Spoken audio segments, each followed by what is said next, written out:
Viper here just because I think they're... Curious what you mean. They have the tools they have, or No, hoping for I have the itemization? tools to deal with Viper. If Storm does okay at lane, he has high resources, then you will call Viper. The Exactly. five can't respond, and I don't think Ursa can really. Super bad. So like, the Warlock, draft is closer to last game. Warlock can only respond like every... Yeah, he might come in and heal the Viper, I Prepare will but heal for him and battle. then what? Storm's power and then you golem. I'm just hoping And the then game. To my fiends. Hopefully the game just lasts longer than 25 minutes. Shame if South America just blow out in the upper division You and just did quickly that. upper bracket. Find out how game number 2 plays out.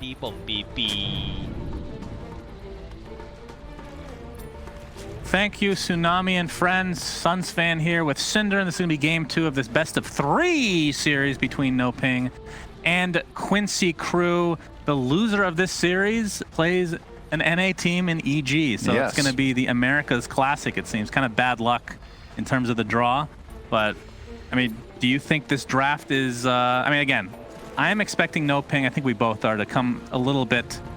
I mean, I won't say they weren't 30 prepared, but they're going to be playing seconds to better go. this game because they did not look this bad in the qualifying stage.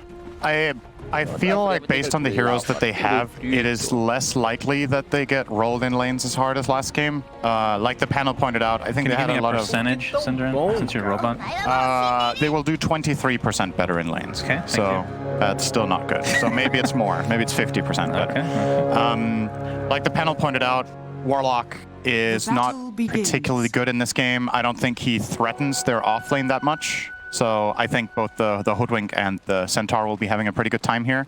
Even though they're playing against Ursa, in my opinion, Ursa Warlock can't really play very offensively.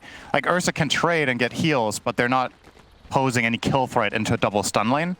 The mid lane of Storm versus Void Spirit, I think, is more DarkMago favored than the last game, so I think he will have a better time as well. And then the bottom lane, Gyro Abaddon, I think can hold their own against Clock Viper. So I actually foresee them like breaking even in lanes, and that would be a great improvement from last game. And then as far as the game plan goes, I think this is a pretty good Storm game. I think he can get a lot of stuff done here with the protection of Abaddon, with the Stampede as some sort of a buffer, multiple stuns, great follow-up damage. Okay, Panda Boo almost died. Yep. So let's hold our horses on the laning stage. Well, that's a dead horse, if anything, Cinder, and that's Abaddon's lore, of course. I don't want to speak out of turn here because it was just a quick little video image or whatever, like during the drafting stage. You see MSS, his reaction to the Hoodwink pick, because MSS has played, I think, more Hoodwink games than anybody during the NADPC at least. And I don't know if this was like a, you know, taking it personally. I wanted that hero, but we'll see how Matthew does on this hero that you think is very bad, although we've seen it do pretty well. You love making this narrative that this hero is terrible. I've never said that. You guys can go through the VODs at any time and hear all the garbage that Cinder talks about this hero. Go through the VODs and hear what Jenkins has to say about things Suns fan also didn't do. Okay, so well, that is true. That is, okay. Well, Jenkins, you know, the true twist of this talent lore is that Jenkins is actually the one that is the true sociopath. Actually pathological liar. Yes. Yeah. This is definitely true. Right, Fatal Bond's top. Matthew's actually going to take a bit of a beating here. No Orb of Venom on Yawar, though, so should not be able to follow through onto Matthew. One of Hoodwink's biggest strengths as a hero in lane is the 320 base move speed. Very, very nimble. Faster than Ursa, so can outrun, but still you are jumping on in. Bit of the trouble. Fatal Bond is really annoying with that Shadow Word applied to Oscar as well. I did not think they were going to be able to put this much pressure on them in this top lane. I thought the Hoodwink Centaur would hold their ground a little bit better, but... Oh, Leslav's TP gets canceled thanks to that homing missile. So that is first blood for NoPing. So already off to, I believe it's like a 700% better start. Weren't they down 0-7 or something like that to start the game? Probably 7-1, I think. Okay, well, you're the robot, not me. I mean, what do you think of Gyrocopter in this particular game? Because the way that I look at Gyro is a bit underwhelming as a carry, unless the mid laner is kind of this like semi-carry, if you want to call it that, which Storm Spirit is, or if you have an IO on your team, of course. Can you repeat that? Cinder, can you please listen to me when I ask you questions, of course. please? I am all ears. Okay, it's Quinn. You're going to have to hold your horses now. What do you think of Gyro in this game? You think you were talking about Gyro with IO. Okay.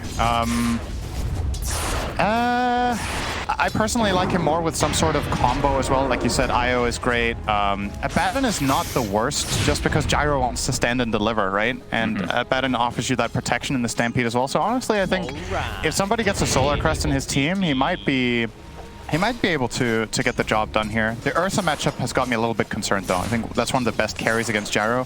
What Gyro doesn't like is heroes that get close to you and can out-man fight you. And Ursa with Enrage is just that hero. Right. More pressure from DarkMago onto Quinn.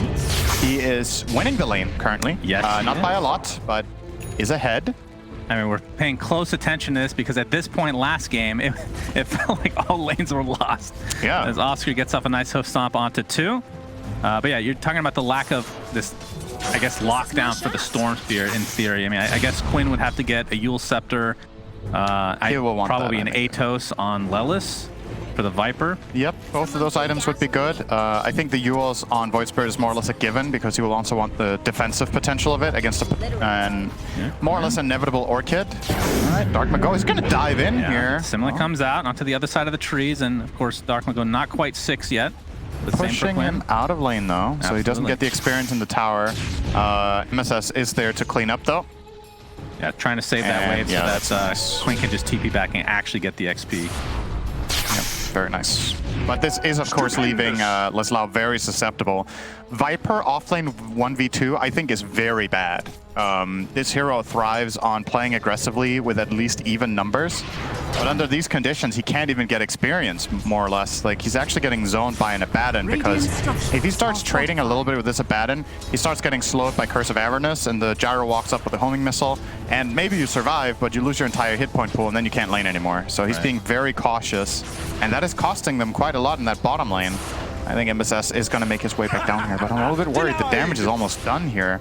HFN is going to get level 5 when Gyro's level 3 in this lane. That is really rough. He has to TP out. Suffered the most. Homing missile is not going to connect. I mean, it will eventually as he walks back to this. Actually, he went to the tier 1. All right, that makes sense.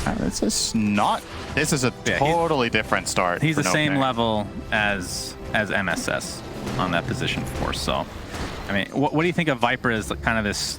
Like, how do you come back on this here? Do you just go for these early kills once you hit 6? Do you just need to find some jungle camps and get the Nether Toxin going? Yeah, I think the latter. They're not killing in this lane anymore unless there's some crucial mistakes or they get a rotation from Void Spirit, which I think is the more likely play, actually, that Quinn tries to help out. I believe his boots are coming out in the current. No, he went for the blades first, so does not have the move speed to make rotations with. I do that too because I can't last hit. Good to see a number 1 MMR and NA do the same. Probably getting them for a slightly different reason than you. Yeah, probably. Oh, Oscar. Attempting the TP out will be successful. Quinn, in the meantime, gets pressured a bit there as the rune was taken. Centaur has 16 CS. Rune is top for DarkMago.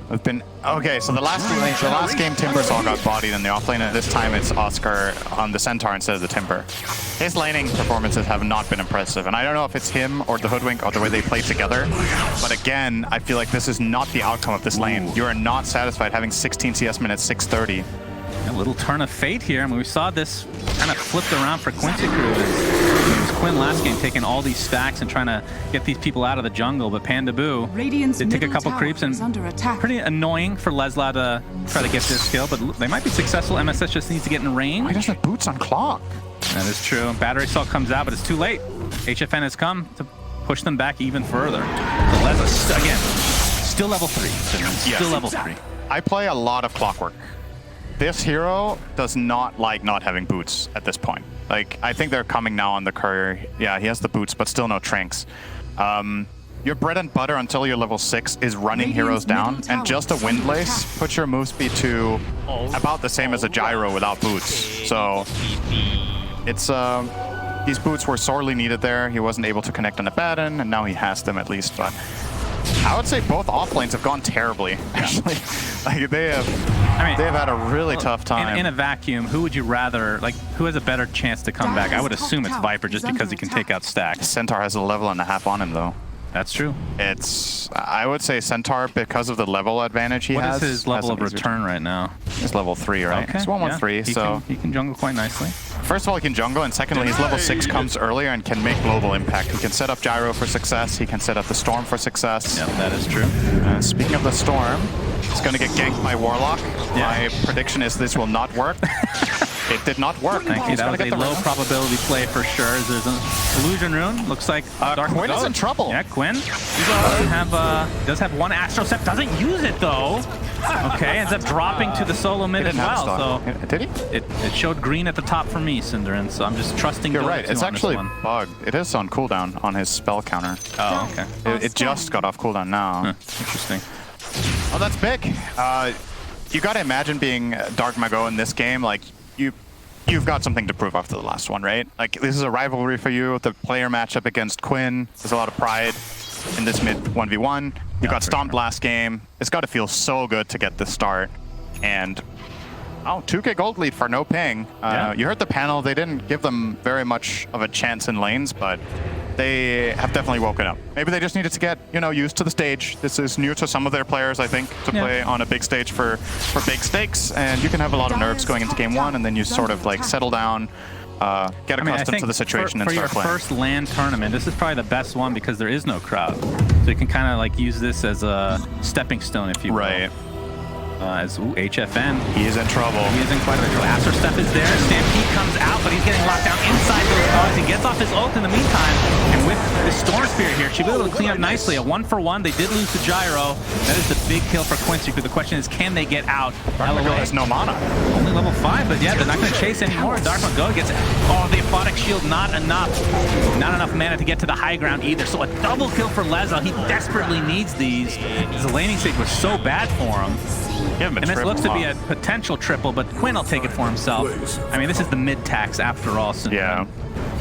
So 3 kills. Honestly, that was completely fine for NoPing until Storm expended his entire mana pool trying to kill the Warlock. If he would have just settled there, you could have easily accepted this. This was a big rotation from Quincy. We ended up giving him an extra 2 kills. Yep, he's now going to die. Homing missiles coming. It always feels bad when the carry is hitting the creeps, trying to be min-maxing while going for your kill as well. Feels pretty bad. Good rune steal from Matthew here. Yeah, Quinn, I don't know if he's gotten a rune yet, actually. And it's funny because, aside from the water runes, which don't really count, but there's like this narrative that Quinn just is, and he even says so himself, he's very lucky with runes historically. Oscar? Yawar's actually going to pop the Enrage, but won't be able to finish. He's actually going to reevaluate this. Okay, Jen, I have to tell you, as a machine myself. Yes, that was a kill, by the way. With a big enough sample size, everyone has 50% on the runes. Okay. That's just it. That's definitely not. You can be lucky in a couple of games, even in a tournament. Some people are born lucky, though, Cinder. We've had this discussion before.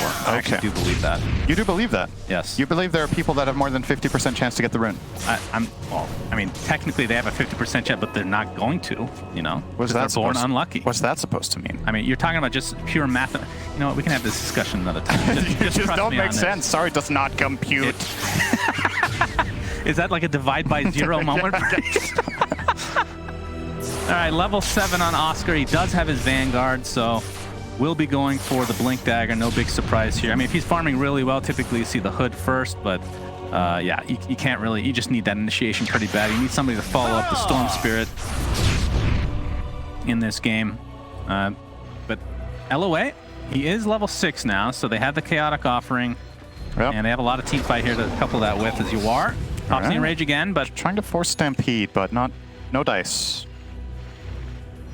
Yeah, I mean, it's not the longest cooldown in the world. It has been nerfed in the past few patches, I suppose, so it's slowly creeping up there. I believe Mars will be getting that treatment soon. Yeah, that would be an obvious nerf to Arena, would be to give it more cooldown, right? That's Orchid reveal. Nice bushwhack onto 2 as well. Into the Stampede for the Chaotic Offering. Trying to disengage here. Quinn gets the Astro Step up to the high ground. DarkMago has absolutely no mana. Yawar has come to play as well. Trying to dodge that Aether Remnant. Does so successfully. So the rotation from Yawar is kind of wasted here, but at the very least, I mean, the Chaotic Offering basically traded to be able to save their mid laner. Chaotic Offering, an Ursa TP mid, and what did you lose, really? You lost Stampede and a little bit of time. I don't think that feels that bad for NoPing. Obviously, if they get a kill there, that's amazing on top of the Golem, but looking at the net worth and the last hit chart right now, top 2 last hitters easily on the side of NoPing. No damage to follow it up with yet. Quinn's actually getting frisky here. Gets off the Aether Remnant. Looks like he's going to back up here. If you compare this game to the last game, like if you think about resource management, how much value Quinn is getting out of his resource pools, in the last game, he was using mana and health to basically gain net worth, not necessarily by killing heroes, but just by map controlling, like stealing stacks, preventing the enemy team from accessing key areas. In this game, he's using a lot of his resources to just get away.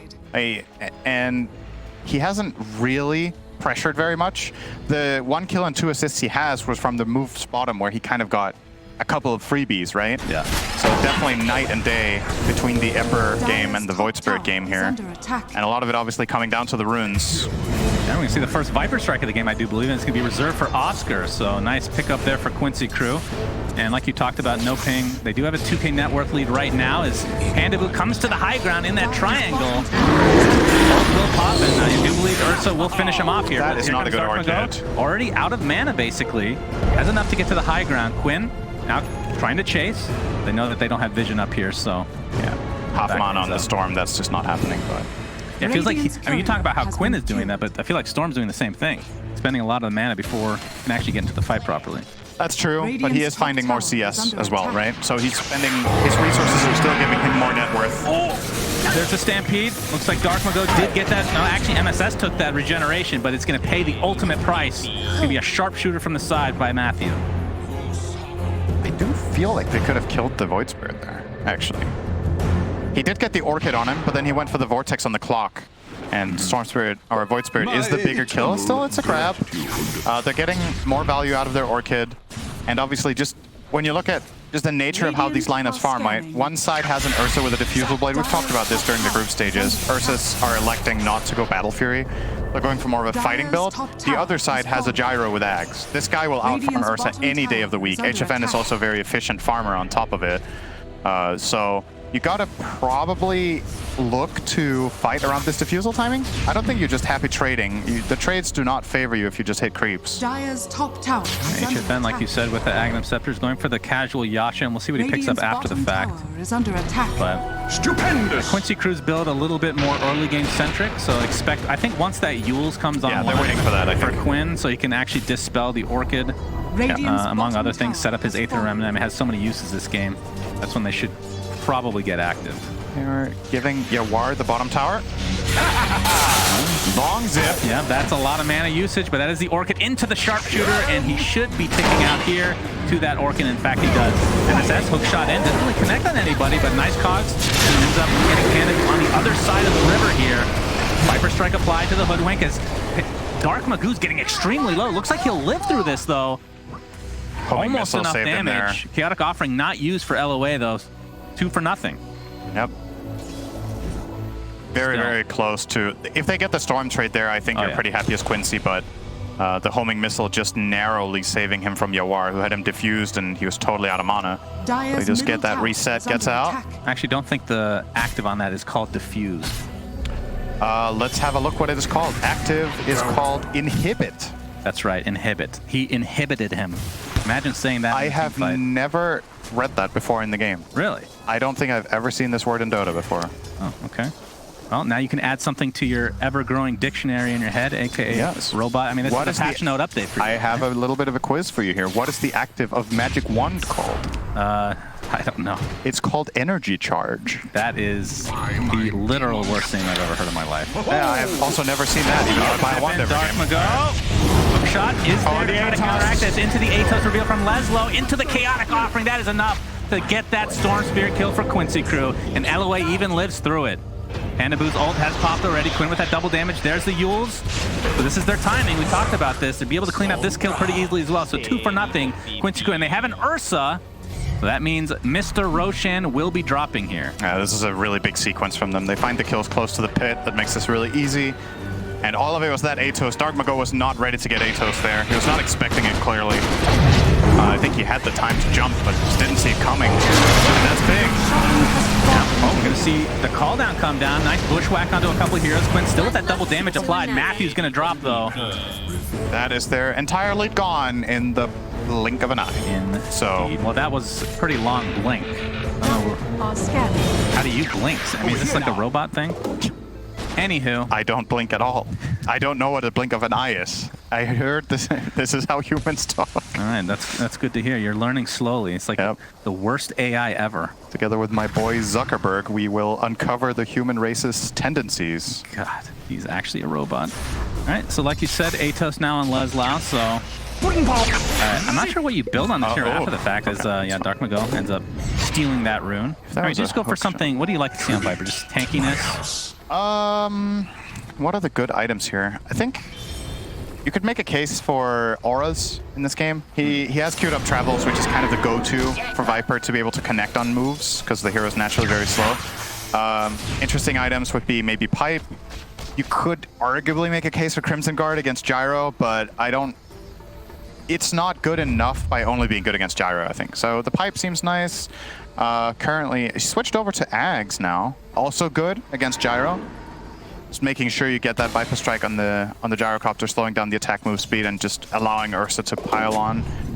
Second item Ags? Is that what you're saying? On Viper? Yeah, it's not... That is strange. I don't think it's that bad. Like, the hero is relatively naturally tanky. He has a good defensive backline through Clock and Warlock. And he obviously has 4 points in corrosive skin, so getting the health from the Ags is pretty good EHP. Bushwhack into the Orchid, into the hoof stomp as well with that Stampede and Sharpshooter. Quinn is donezo. You are now onto the high ground. DarkMago still has plenty of mana to work with, so you are. I mean, he does have the Aegis, but they'd love to expend it. He's going to pop his Enrage just to get away. And Bushwhack again, pretty long range into the hoof stomp, double edge as well. Can they kill him? No, he doesn't even have Chaotic Offering in time. Looks like Centaur's going to be the sacrifice for NoPing, but they get the better of that trade big time. 1 for 3. Yep. And this should be a tower. I don't think you can't mount a defense against this. Even with your Aegis, there's just not enough in the tank. It's you and Viper. All right, they're going to hit a Bushwhack. Into the jump in with the Orchid again. And yeah, this is probably going to be enough damage. Indeed it is. So just picking off Quincy Crew left, right, and center. And like you said, tier 1 tower goes their way. All right, they just got their entire lead back. Yep, absolutely. But here comes your War. Sharpshooter is applied. Not going to last very long thanks to that Enrage. Quinn trying to do a little bit of damage. He's going to dispel, but there's the Chaotic Offering onto 2. HFN attempting to TP out in the face of danger. He will get canceled thanks to the cogs from MSS. And now the right clicks will commence as you are trying to go ham. HFN ends up taking MSS out down before he dies. So it's a 1 for 2 here. You count that the kill on Lelis early, and now you are going ham onto Oscar. That is horse meat though, not ham actually, Cinder, in case you were wondering, just to add to your dictionary. Double kill for you are now. As he's continuing to chase, there's the Bushwhack again from long range. Still has this Aegis, of course. Trying to take out Panda Blue in time. A triple kill for Yawar, and the lead has evaporated again. This is such a back and forth game between these two America teams. Oh, Sharpshooter dodge against Yawar. I mean, still not a minute and a half. Shooter. Dull shooter, as you are still a minute and a half on this Aegis. No, if Hoodwink's ulti was called Shooter, it would remind me of the old Slardar. Like, he had the most simple spell names ever. Sprint, Bash. I mean, I was just thinking when you brought up the fact that damage. Viper is building. I mean, think of the Ags in the game that are really boring. Venomancer and Viper. They're both very toxic in nature. Yep. Kind of interesting how that works out. I'm wondering if that's actually on purpose. You can see HFN is really getting canceled by MSS, and that pretty much turned this fight around. I mean, MSS dies shortly after, but yeah, obviously Quincy Crew comes out on top eventually here. MSS is having a really bad game in terms of how, like, he's level 8 on a 4 clockwork minute 22. And this happens to this hero sometimes because a big part of your hero's job in the game is to go in to isolate. And a lot of the time that comes at the expense of yourself. That trade was crucial, even though he died for it. Like, it is such a good play to get those cogs off, even if you die immediately after. You end up killing Gyro, you end up forcing a reaction, and you got the net gain of your team was well worth 2 or 3 deaths on you there. No doubt. Yawar's Aegis is about 20 seconds. Yeah, Aegis hook shot. They didn't damage with their cogs. My goodness, that layering from Quincy Crew. They baited that rune really well. Yeah, that was nice. And now without Storm Spirit, Quincy Crew is going to be pretty freaking confident. You can see the Nether Toxin going to work. Very annoying against an Abaddon, of course, because he has to manually click that ult, which he does, but eventually going to be brought down because he was inhibited, Cinderin, in case you were wondering. Dire's top tower is under attack. 2 kills for Quincy Crew, and I mean, this is what we wanted to see, right? Very even game, back and forth. Yeah, this is a much better showing from NoPing. I feel like that first game just didn't do them justice. By no means is this game clean from either team, but they're playing to their strengths here, which is it's more interesting to watch, right? Because in the last game, NoPing had no strengths. So this time around, we can definitely, you know, off the back of this very farmed gyro, I think that is the piece of the puzzle here that Quincy needs to solve. Their lineup doesn't have particularly good single target except Ursa, and you're going to see Yawar itemized specifically to kill a gyro. So he's got the BKB, so he can stay on his target. Now he's going to get Basher, just keep going on the gyro, and in return, Gyro's going to counter itemize with his own BKB into Satanic, so that he can hopefully stand his ground as well. And they do be a very interesting mid game. Something that Quincy do have here, even though their single target damage is only Ursa, they have 2 AoE BKB piercing stuns, and that is always going to be crucial in late game situations. The hook shot into the double conjure, into the chaotic offering as well. Matthew able to get on the other side of that. Meanwhile, DarkMago on the backside trying to take out that Warlock, but won't be able to do so. And now HFN attempting to TP out will be successful, so the Centaur's the first to die, but the only trade is for the Clockwork, who's died many a time. Now Pandaboo again. Huh? Maybe they don't have the catch to pick him up here. Yawar trying to catch up with that Earth Shock. Inhibit. Yep, inhibit it, but there's the Aponic Shield to counter the inhibit. DarkMago into the enemy danger here. He's gonna get 2 kills, it looks like. Quinn dissimulates. Actually going to get out of time now. The homing missile applies, and wow, a little bit too far for Quincy Crew here. They did not account for the Storm rejoining the fight there. They knew he TP'd out, right? He jumped away after taking all of that damage early in the previous fight, gets a full refill. You have to account for that when you're playing at this level. Just flat out, that's just a mistake. Like, you cannot keep chasing into a TP'd Storm. They get punished hard. That was Yawar's first death. He was 7-0 before this, and all of that gold went the way of HFN. Yeah, so he got about 1,000 gold bounty for these kills, and that means this Satanic is being basically pushed up by 2 minutes. I mean, he has basically a 4K net worth advantage. Really far ahead.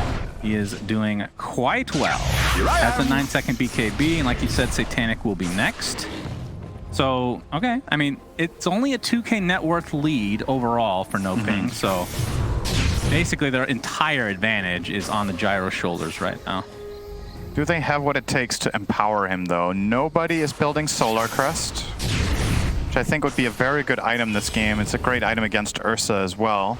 Abaddon has elected to... It looked like he was starting to think about it, maybe, but he went for Force Staff, also good, against both Clock Matthew and Ursa. MSS trying to set this up again. Gets the Bushwhack off, but yeah, it's not to be. The Hoodwink going for Lens into Yules. Lens obviously making your combo infinitely easier to land, because you can throw, in way more situations, you can throw the net first. With the travel speed it has, you can throw net into Acorn Shot to get some stuns on even elusive heroes like Void Spirit can get caught off guard when you cast them in that order. But yeah, I'm not sure if I'm digging that build on Hoodwink this game, though. Maybe he feels like he has to get the Yules to stay alive, but maybe you could have got a Force Staff, which also benefits your teammates. You're not getting the Ags that we've seen other Hoodwinks go in this tournament for the damage jam for your team. And of course, we're not seeing anything that empowers the Gyro, like, again, the Force Staff or Solar Crest, Glimmer, whatever it could have been. Those items are not there. And it looks like Leslau is going for the BKB. Still has that Ags queued up for afterwards, so see how that works. But yeah, I mean, it's just not a very common item. I mean, I know I'm not saying it's a bad item by any means, but still one of the relics of old times in terms of Agnum Scepters. Ice Rock hasn't gotten around to Venomance. I mean, it's probably alphabetical order. Although Zeus got a really cool one, so I don't know. That's true. He just purposely skipped both of them. I mean, to be fair, it is hard to come up with really fun Aghanims for heroes that are like that, right? I was going to say boring heroes, but I love Veno, so I can't say that. Wow, you said that with so much passion in your voice. I love Veno. That sounds like a team spirit line. Oh, I laughed. It's what you do, right? Yeah. Okay, Thank you for laughing at my jokes. All right, well, this is going to be all about the second Roshan now, as Quinn jumps in onto the Abaddon, just trying to perhaps bait something on Oscar. All right, he actually did not cancel that host sum. Nobody's in the pit as of yet, because Roshan does not exist yet. Now we're going to find out what it will be. He is alive. Okay, I thought that was the timer. Yeah, me too. Well, he's alive. If it was, then it's an instant Rosh. Either way, this is the all-important Roshan, the 80% Roshan, if you want to call it that. Teams that take that have an 80% win rate. I just completely made that up, so just assume that that's correct. Learned Does have that from shard, Jenkins. though. All right, here comes the smoke. That's true. Viper with the 9-second BKB. So went back and forth on his items and ultimately finished off this very good item against all of the Radiant heroes, really, right? You kind of don't have any single target damage against BKBs right now. So it's going to render him very, very safe for those 9 seconds. Double damage Ursa. Yes. Coming for that miracle rune. Does it actually give vision, that tree, at all? In the pit? I don't think so. Oh, he is pinging, so maybe it does. I was actually not sure about I thought that. you were a big hoodwink player. Yeah. All right, well, Roshan is at half HP. There's the initiation. Will this be enough damage to take him out? They do! They blow up Yawar before he can get off his enrage. Chaotic Offering came out, but it's going to be cleaned up very swiftly in favor of NoPing. And now this is going to be their Roshan for the pick. And can Quinn make it, though? This is the question. He's going to dissimulate. We'll think better of it and go to the high ground instead. So Aegis for the arguably the best Aegis carry in the entire game, Storm Spirit. The question is, who got the shard? How did NoPing just get away with that against Clockwork and Warlock? These two heroes can immediately counter-initiate when this jump comes in, and I mean, I guess the Storm Spirit jump did a very big part of that damage. Yeah, wow.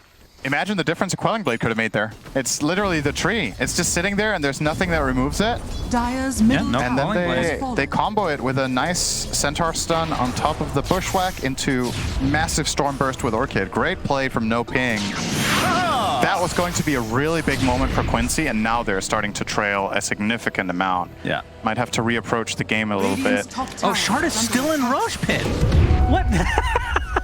All right, everybody forgot that that exists. I mean, are there... Let's see, what are the shards this game? I mean, Storm Spirit is pretty crazy, but that... I don't know who you give it to this game, actually. If you were really rude last game, you would have said the way NoPing played, they might not have played for 6 months. But there is no argument to be made in this game based on how they're playing now. So they should know there's a shard on this one. Blood getting chased, still has to be... Actually, pops the BKB. Why He's gonna now? get right-click down. On the other side of the map, initiation onto MSS. Or NoPing starting to take over very cleanly. 3 kills across the map right now as Yawar forced to run away. This just looks like total meltdown. 8K net worth lead between the 2 position ones. That is insane. He waited so long on the BKB on Viper that he ends up dying because he's trying to save it, and then he pops it and dies. In the meantime, both supports get killed, and they're just getting run over. This bottom tower will fall now. HFN, like you said, very, very far ahead. Obviously, naturally going to happen in this game if Quincy aren't winning fights with the Ursa build versus the Gyro build. He's just going to be faster. It's that simple. I mean, I don't think they're paying attention to this. I don't know how big of a deal it is, Cinderin, but if you're Quincy Crew and you're clicking on these enemy heroes, like, who has the shard? Maybe it's still in the pit. I mean, if Yawar gets it, that's, like we've talked about so many times before, that is a literal top 5 shard in the entire game. Not sure if it's, you know, this is still a pretty monumental lead to come up against, though. I can't believe they still haven't noticed. Like, usually at some point you're like, okay, wait, where's the cheese? Like, somebody asks, right? Centaur? You have a pretty good one. Double-edged slows and provides extra HP. Perhaps you're seeing... Oh, God, no, he has no idea. All right. Just trying to entice them into the pit. Who are you being there? Just become the old wizard of the forest. Remember your shard. Roshan is going to be replaced by just an old man when he gets to... Oh, Carrot. Wait. No. Maybe he wants an Oscar. All right, we have the jump in. BKB popped already onto DarkMago. They're going to try to take out the wall. But DarkMago's getting bursted down. Still has the Aegis intact, of course. Yawar pops his BKB. There's a Chaotic Offering with the Fatal Bomb. Look at the damage out of the from Quincy Crew. But do they have the sustain? Hook shot now onto the Gyrocopter. He pops his BKB in turn. And Yawar just ripping right through him. There's the cheese. Now maybe they'll remember that there's a shard on top of that. And a pit, for God's sake. Yawar continuing to chase. AniMajor, I should say, gets bursted down in the end, and with no enrage attack, Yawar will finally go down in this fight. My goodness. Quincy Crew played that as well as you could have, but now it looks like they're going to get cleaned up eventually. The homing missile into a couple right clicks from DarkMago. Surely now they'll notice. Jesus. Gaben is looking upon you. All right, how about... Let's predict right now. Okay. Will they find it or not before the game ends? I don't think so. Okay, I was gonna go with no. Yeah. All right, it's a no from me. The chaotic offering has already been used, so they can start to go ham on these towers. And I think the only way they notice is if they're looking for the third Roche. So the question is, will the game last that long? Right. As we see the Maybe they'll beautiful miss it second then, too. spectator. I love this. The fact that this doesn't have a model for itself. Valve, that needs to be top priority after this game for sure. This is embarrassing to see just a chest. It could be anything, but it's a shard for God's sake. Anyway, HFN. He is fully stacked and loaded, Cinder, and 24k net worth. Roshan dropped a loot box. And you don't know what you're You're getting. going to get the BZZ Pugnus, and you'll be real disappointed. Anyway, this is going to be a double rack at the very least. There's tier 2 still remaining top, so the game will be extended a little bit longer. Yeah, NoPing looking very good right now. Super important for them.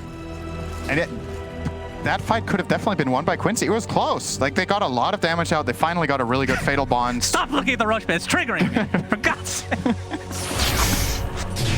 I mean, they don't have... Sometimes you just need to forget and move on. I just want to see Hoodwink's shard. Oh, that's an arm Shooter from afar as well.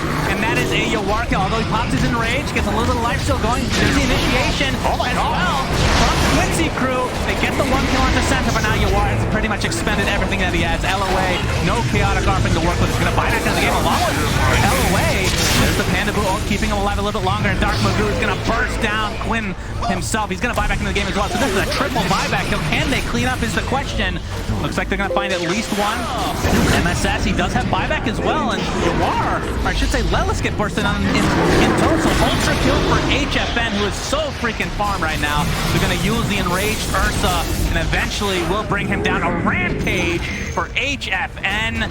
Beast mode officially enabled for NoPing Esports, Cinderin, as they do this without that freaking shard. It's still there, for God's sake. I love that.